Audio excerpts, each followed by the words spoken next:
বলে দিচ্ছি 7 দিনের মধ্যে কলকাতা, আসাম, ত্রিপুরা আমরা দখল করে ফেলবো। আমরা সৈনিক, আমরা মরে যাই নাই। আরে দাদু আস্তে আস্তে, আর একটু জোরে চাপ দিলেই তো পার্মানেন্টলি চেপে যাবে। 4 দিনের মধ্যে আমরা কলকাতা দখল করে নেব। আমরা দখল করে নেব।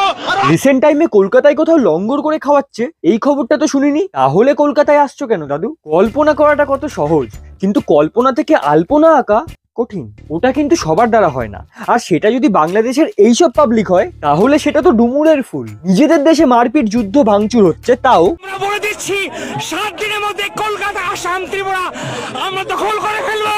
দেশের ইকোনমি, শিক্ষা, সম্মান গাধার গাড়ে চলে গেছে, তাও 7 দিনের মধ্যে কলকাতা, আসাম, ত্রিপুরা আমরা দখল করে ফেলবো। সকালে ঘুম থেকে উঠে রাতে ঘুমাতে যাওয়া পর্যন্ত বেশিরভাগ জিনিসই ইন্ডিয়ার উপর নির্ভরশীল, তাও 4 দিনের মধ্যে আমরা কলকাতা দখল করে নেব। বাংলাদেশের কিছু পাবলিকের জন্যই বাংলাদেশকে এখন বাঘের সঙ্গে তুলনা না করে গাধার সঙ্গে তুলনা করা হচ্ছে। কিন্তু যাই বলো, গাধারা কি কোনোদিনও ঘোড়া হয়? ও, গাধাদেরও তো বেসিক সেন্স আছে। হ্যালো টক্সিক পিপল, বাংলাদেশ নাকি কলকাতা দখল করবে। 4 দিনের মধ্যে আমরা কলকাতা দখল করে নেব। চলো আজকে বাংলাদেশে সেই সব পাবলিকদেরই একটু নুন ছিটিয়ে টক দই খাওয়ানো যাক। আমরা বলে দিচ্ছি 7 দিনের মধ্যে কলকাতা, আসাম, ত্রিপুরা আমরা দখল করে ফেলবো।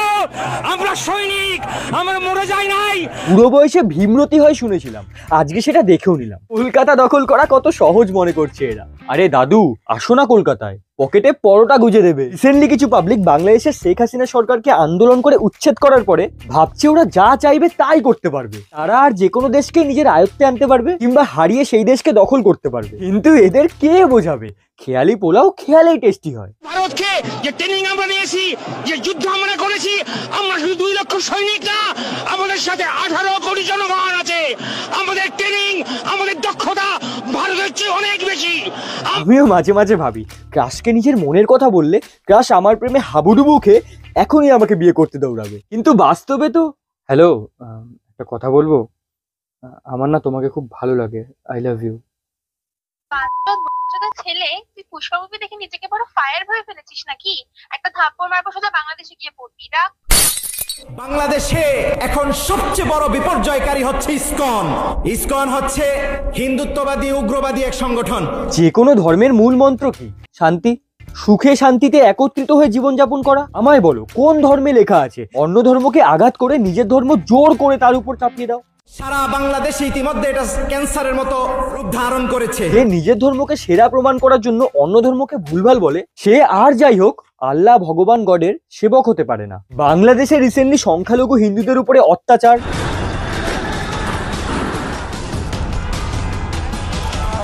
হিন্দু মন্দির ভাঙচুর করা, Hindu temples attacked, set on fire by suspected jihadis, idols vandalized.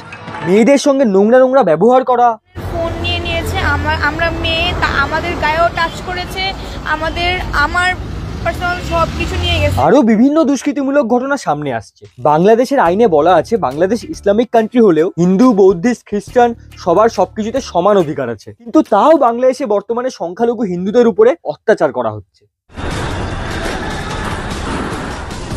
এবার আমাকে বলো, এই যে ধর্মের নামে যারা দেশ দখল, মারামারি, ভাঙচুর, এত অত্যাচার করছে, তাদের ব্যাক সাপোর্টে যেসব বড় বড় লোকেরা বসে আছে, তাদের কি কোনো যায় আসছে? তাদের গায়ে কি একটাও আঁচড় পড়ছে?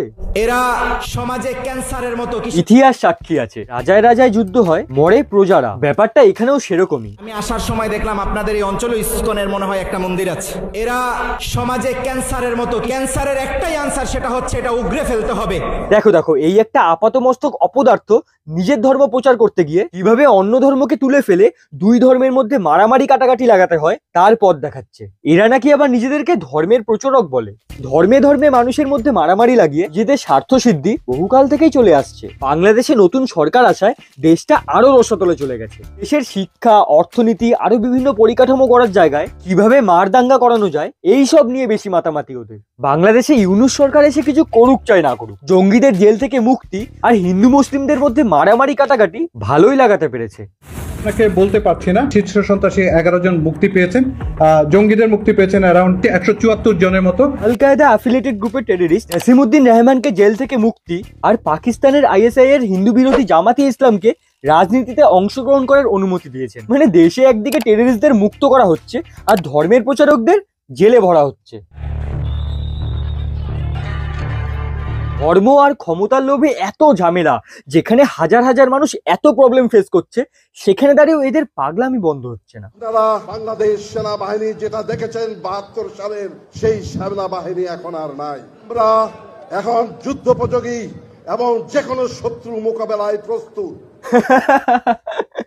আচ্ছা, হিসাব বলছে মিলিটারি র্যাঙ্কিং এ ওয়ার্ল্ডে ইন্ডিয়া নাম্বার 4 আর বাংলাদেশ 37। ভারতীয় সেনার সংখ্যা প্রায় 14.5 লাখ আর বাংলাদেশের 1.6 লাখ। ভারতের কাছে 2300টা এয়ারক্রাফট আছে আর বাংলাদেশের কাছে 216টা। বাংলাদেশের কাছে 44টা ফাইটার জেট আছে আর ভারতের কাছে 606টা। এরম ভাবে কম্পেয়ার করতে গেলে ভারত বাংলাদেশের থেকে অনেক গুণ এগিয়ে, কিন্তু তারপরেও বাংলাদেশের কিছু লোকেরা বলছে 4 দিনের মধ্যে আমরা কলকাতা হোল করে নেব। ছাত্র জনতা আমরা একত্রে আছি। আমরা রাওয়ার 5000 সদস্য, এই 5000 সদস্যের মধ্যে অর্ধেকই নবীন, 2500 আমরা যুদ্ধের মাঠে যেতে পারি।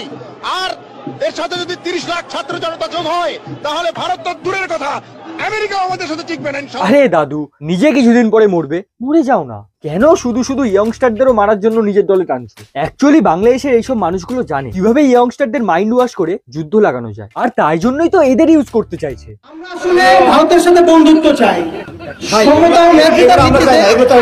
আমরা ভারতের সঙ্গে কোনো বন্ধুত্ব চাই না। আপনি এই ধরনের বক্তব্য দিতে পারেন না, এটা কোনো শর্ত শুদ্ধ না। শেখ হাসিনা সরকারের উচ্ছেদের সময় বাংলাদেশের ছাত্রদের অবস্থা দেখলামই তো।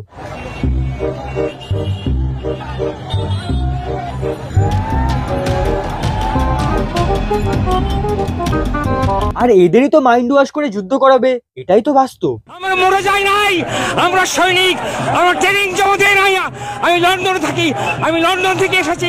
এরা নাকি আবার রিটায়ার আর্মি, লন্ডন থেকে এসেছে। আজ থেকে বলেছে নাকি এইরকম পাগলামি ওখানেও করেছে বলে তাড়িয়ে দিয়েছে। আরে আপনি সত্যি সেনাতে ছিলেন তো, নাকি টেররিস্ট হয়ে গা ঢাকা দিয়েছিলেন? আমরা ইন্ডিয়া, আমরা মোদি, আমরা তোমাদের বলে দিচ্ছি সাবধান হয়ে যাও। 1971 সালে স্বাধীনতার সময় যখন বাংলাদেশ ইন্ডিয়ার থেকে এত হেল্প চেয়েছিল, তখন আপনারা কোথায় ছিলেন?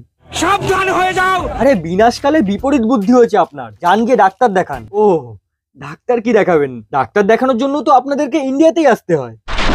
বর্তমানে এত অত্যাচার সহ্য করতে না পেরে বাংলাদেশের হাজার হাজার মানুষ ইন্ডিয়া বাংলাদেশ বর্ডারে ভিড় জমাচ্ছে ইন্ডিয়ায় ঢোকার জন্য। দেখা যাচ্ছে কাতারে কাতারে বাংলাদেশি, শিউরে ওঠার মতো ছবি। কাতারে কাতারে বাংলাদেশি সীমান্তে তারা ভিড় জমাচ্ছেন। ভারতে আইসে আমরা মুসলমানরা যখন দেশে থাকতে পারতেছি না, যে অবস্থা কি করবো, দেশও থাকার মতো ভাব নাই। নিজেদের দেশে জনগণকে সুরক্ষা না দিয়ে কিভাবে অন্য দেশকে ক্ষতি করা যায় এটা নিয়ে পড়ে আছে এরা। কিছু খারাপ মানুষ যারা গদিতে বসে থাকে, তাদের জন্য অলওয়েজ সাধারণ মানুষদেরই হেনস্থা হতে হয়। দেখো, ঈশ্বর এক আর অদ্বিতীয়, আর সব ধর্মের মূল মন্ত্রই শান্তি। তাই শান্তিপূর্ণভাবে থাকো না। দেশের কিভাবে উন্নতি হয়, বিকাশ হয়, সেই সব নিয়ে চিন্তা ভাবনা করো। ভিডিওটা ভালো লাগলে লাইক করো, সাবস্ক্রাইব করো, আর যুদ্ধ না করে মিলেমিশে থেকে সবাই শান্তির বাণী বলো। যুদ্ধ না করে মিলেমিশে থেকে সবাই শান্তির বাণী বলো। হাতে হাত রেখে পায়ে পায়ে বিকাশের দিকে চলো। সেই দিনে পথ চলা সূর্যাস্ত দিন ঢলা, মনের মধ্যে কত কথা, নিজের সাথে কথা বলা। একা একা চলি আমি, কিছু না জানি আমি। প্রশ্ন চলে আমার মনে, উত্তর না পাই আমি। কেন আমি করি আমি ভালোবাসার ভিক্ষা? কেন যে চাই আমি তোর কথা রাত দিন? কেন যে ভাবি আমি? মনের মধ্যে কথা রাখি, কাউকে না বলি আমি।